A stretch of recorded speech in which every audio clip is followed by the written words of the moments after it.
The best known honeybee is the western honeybee, which has been domesticated for honey production and crop pollination.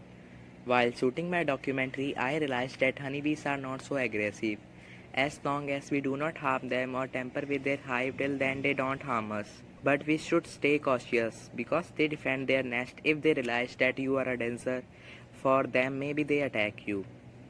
Bees are mobile, especially worker bee. They move from their beehive in search of flowers, and when they get it, they absorb it juice, or you can say it nectar, and then return back to hive.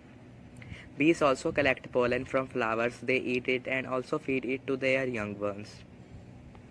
Honeybee use caves, rock cavities, and hollow trees as natural nesting site. In warmer climate, they may occasionally build exposed hanging nest.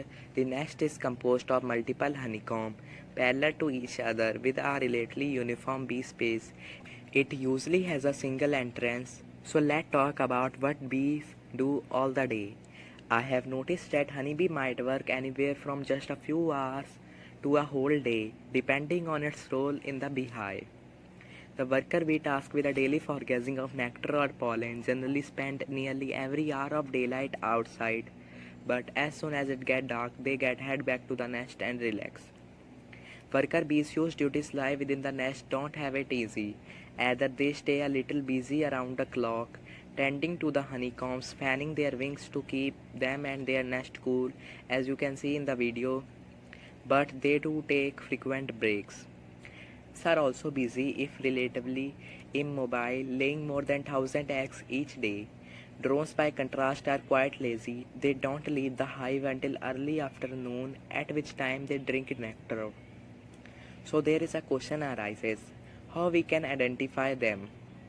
So I have a easier solution of that.